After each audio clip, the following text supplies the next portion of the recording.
education. Oh, sorry. Close the public hearing on. I like to close the public hearing and open it up to council. On second reading of the ordinance, I do notice that the definition of retail electronic smoking device establishment means any establishment that solely sells, distributes, gives, offers, or manufactures electronic smoking devices, components, or parts of electronic liquid and liquid nicotine. And so that essentially means that, as the gentleman suggested, that only vaping stores would be available to have a license to sell electronic smoking devices in town. So I guess two questions. Do we have a reason to believe that the stores that sell other things in addition to vaping are less trustful, or is there a reason to believe that we can better regulate vaping stores only than other stores? And I think more importantly for me, the result of the ordinance is that we essentially concentrate the market share of vaping products in town from whatever it is, 30 stores to 2 stores, which is essentially establishes a monopoly for the most part. Gives those 2 stores the full market share of the town, which poses a problem for me.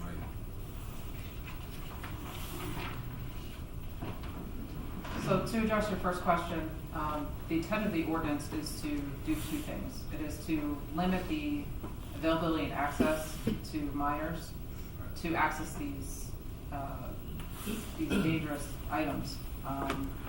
So what we don't want to have happen is for them to go in to buy their gum and candy and be able to buy vapes at the same place.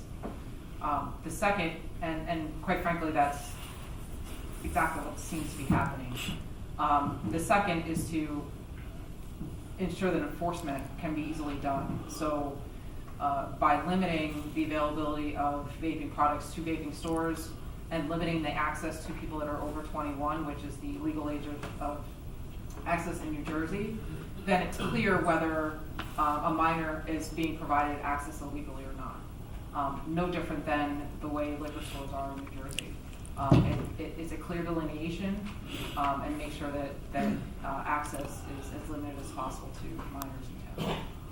Would it work to essentially require businesses that sell other goods to establish sort of zones, defined zones? For example, when you go to a store in Ohio to buy alcohol, you have to walk into a little defined sort of area of the store to buy your alcohol.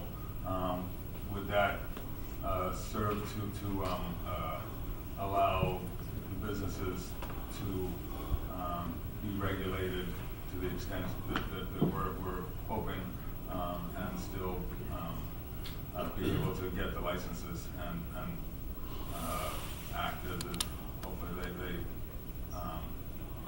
act responsibly?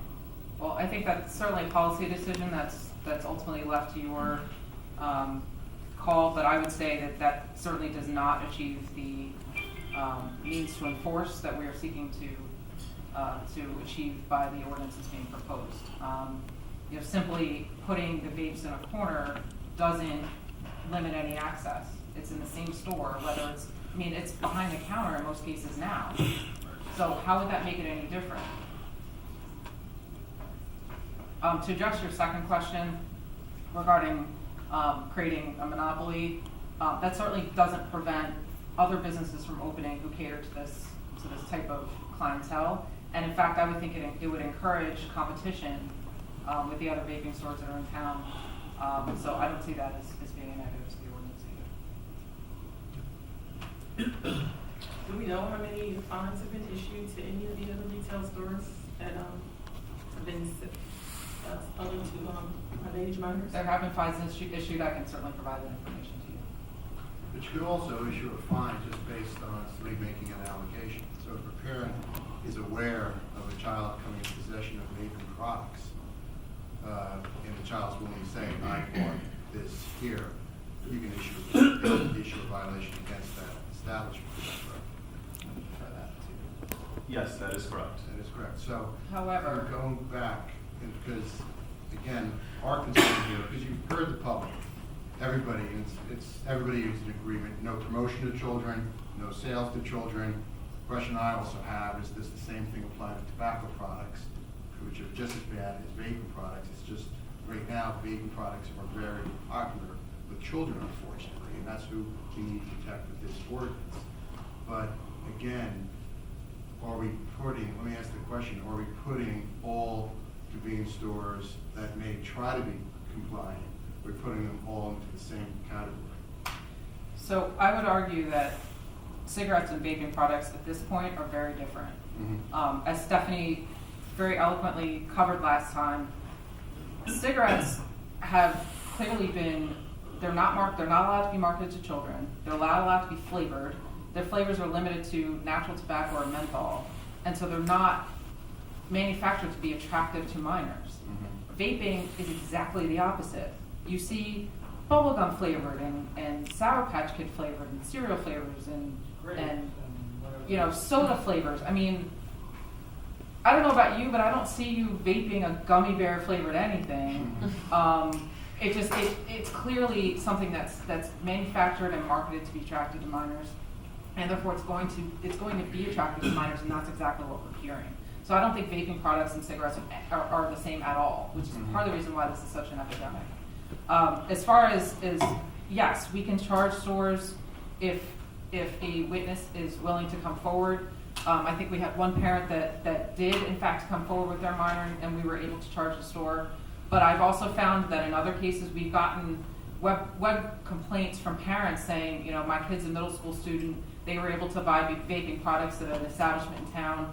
But when we follow up and say, great, can you sign a complaint on behalf of the store? Oh, I don't want my kid involved. I don't want my kid out in court. So it's